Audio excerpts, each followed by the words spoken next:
గంధర్వులు,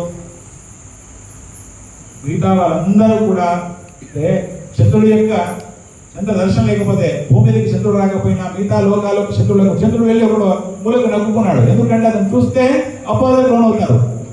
అది ఇంకొక పాపం అతనికి. ఇదంతా నాకెందుకు అని చెప్పేసి చంద్రుడు పోయి దాక్కున్నాడు.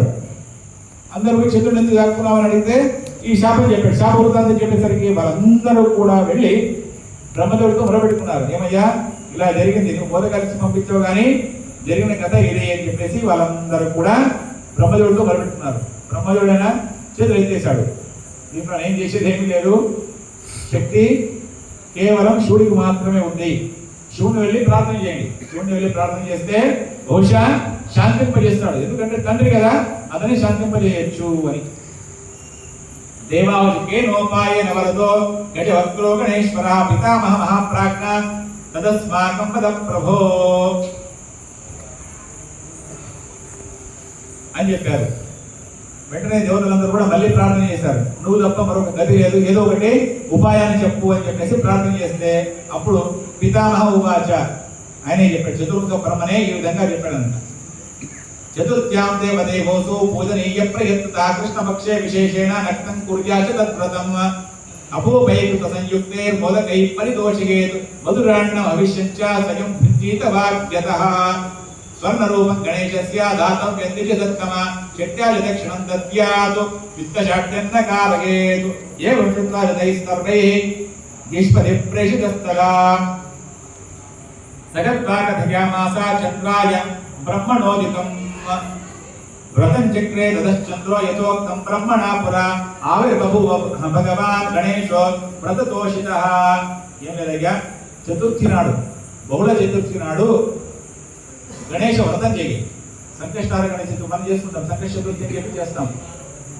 సంకట చతుర్థి ఆ రోజు ఏం చేయాలి అంటే కృష్ణపక్షే విశేషమైన నక్తం కుర్యాత్ తద్వ్రతం. రాత్రిపూట చంద్రోదయం అయ్యేంత వరకు కూడా ఉపవాసం ఉంది. అంటే చంద్రుడు ఉదయం కదా, చంద్రుడు చేయాల్సినటువంటి వ్రతం ఇది. చంద్రుడు చేయించాలి దేవతలందరూ కూడా. సాయంకాలం వరకు కూడా ఉపవాసం ఉండి అపూపై కృత సంయుక్తై మోదకై పరితోషేత్. అపూపాలు అంటే అత్రసాలు, మోదకాలు, అలాగే మధురాన్నం అంటే బెల్లమన్నం మొదలైనటువంటి అనేక పక్కు పదార్థాలు ఏవైతే ఉంటాయో అవన్నింటినీ కూడా తయారు చేసి గణపతికి నివేదన చేయండి. అలాగే బంగారం దానం ఇవ్వండి. అలా ఇవ్వడం వల్ల మీ యొక్క గణపతి చంద్రుడి యొక్క శాపము విముక్తి అవుతుంది అని చెప్పి బ్రహ్మదేవుడు చెప్పాడు. చెప్పగానే ఆలోచించినటువంటి బృహస్పత్యాచార్యులు, ఎందుకంటే దేవతలందరికీ కూడా పురోహితులు ఎవరు అంటే బృహస్పతి, ఆ బృహస్పతి వెళ్ళి చంద్రుడితో ఆ విధంగా వ్రతం చేయించాడు. వ్రతం చేయించగానే గణపతి వ్రతానికి వచ్చి ప్రసాదం తీసుకున్నాడు. ప్రసాదం తీసుకొని ఏం కావాలో కోరుకు అన్నాడు.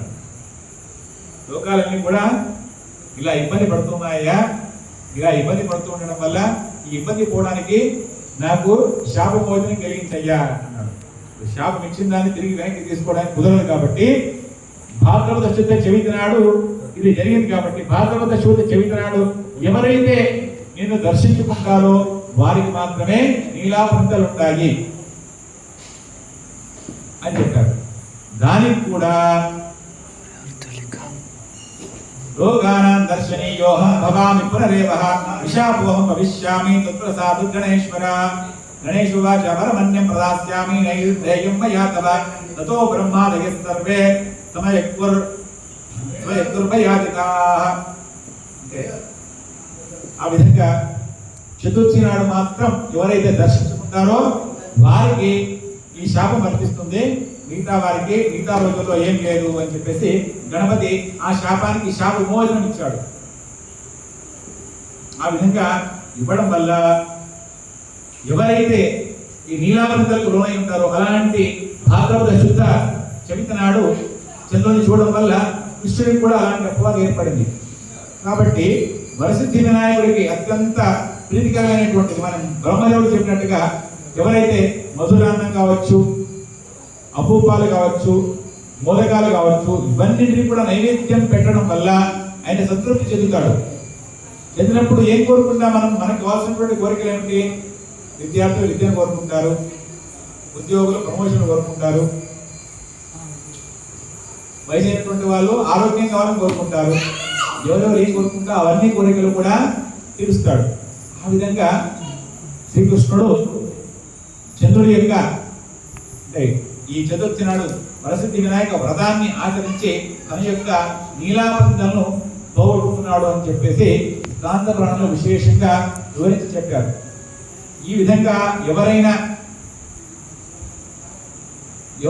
ఈ కథను విన్నా కూడా, ఈ శ్రీమంత గోపాఖ్యాన్ని విన్నా కూడా అకస్మాత్తుగా చంద్రదర్శనం చేసుకున్నా కూడా ఆ చంద్రదర్శన దోషము మనకు అంటదు అని చెప్పేసి కాంతపురాణంలో విశేషంగా చెప్పారు. మీ అందరికీ కూడా ఒక శ్లోకాన్ని చెప్తాను, ఆ శ్లోకాన్ని చెప్పండి. అంటే ఈ కథ యొక్క సారాంశం ఆ శ్లోకం మొదటిగా చెప్పిన శ్లోకం ఏదైతే ఉన్నదో ఆ మొదటి శ్లోకమే ఈ కథ యొక్క పూర్తి సారాంశం. ఒకే శ్లోకంలో చెప్పేస్తారు. చెప్పండి, అందరూ కూడా చెప్పండి. సింహం ప్రసేనం సింహః ప్రసేనం అవధీత్ సింహో జాంబవత హతః సుకుమారక మారోదీ తవ ఏషః స్యమంతకః.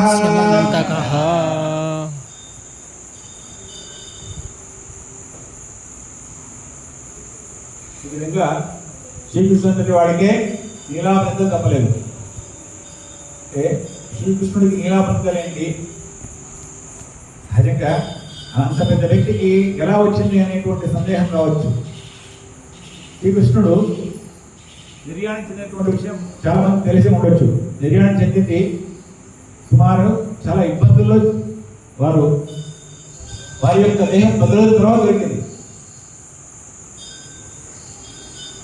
శ్రీకృష్ణుడు ఎంత గొప్పవాడు అంటే మనకు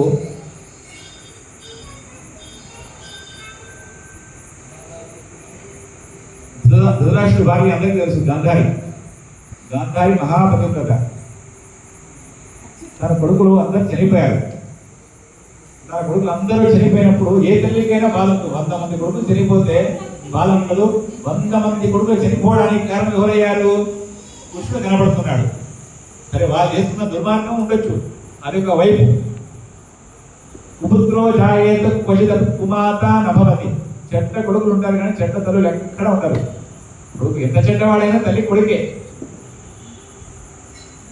అంటే కొడుకులు 100 మంది చనిపోయారు. అంతమంది చనిపోవడానికి కారణం కృష్ణుడు పక్క నుండి ఆపలేకపోయాడే, యుద్ధం చేసి మరీ చంపించేశాడు అని చెప్పేసి శాపం ఇచ్చేసింది. నువ్వు కుక్కగా చచ్చిపోతావు అని చెప్పి శాపం ఇచ్చిందంట. శాపాన్ని తీసుకున్నాడు ఆయన. ఎందుకంటే ఒక పతివ్రత స్త్రీ ఇచ్చినటువంటి శాపాన్ని వదిలేస్తే ధర్మమే పోతుంది, ఆ పాతివ్రత్యానికి అర్థం ఉండకుండా పోతుంది అన్న ఉద్దేశంతోన కృష్ణుడు ఆవిడ శాపాన్ని తీసుకున్నాడు. అలాంటిది లోకానుగ్రహాని కోసమై ఇలాంటి శాపాలను తీసుకున్నాడు. భగవంతుడికే తప్పలేదు నీలాపంతం అనేటువంటిది. కాబట్టి ఈరోజు వరసిద్ధి వినాయక వ్రతం, గణేష్ చతుర్థి మన సనాతన ధర్మంలో ఉన్నటువంటి ప్రతి ఒక్కరికి కూడా ఒక గొప్ప పండుగ. ఎందుకంటే గణపతి అంటేనే అనేక చదువుల కొలువు అని చెప్పేసి, అంటే చదువుల దేవుడు అని చెప్పేసి పిల్లలందరూ కూడా ప్రత్యేకంగా పూజ చేసుకుంటారు. మీరు గమనించవచ్చు, ఇక్కడ పుస్తకాలు కూడా పెట్టింటారు. అక్కడ గణపతి పక్కన ఆ పక్క ఈ పక్క పుస్తకాలు కూడా పెట్టారు. ఎందుకు అంటే గణపతి చదువుకు, గణపతికి చదువులకి ఏం సంబంధం అనేటువంటి ఒక సందేహం రావచ్చు.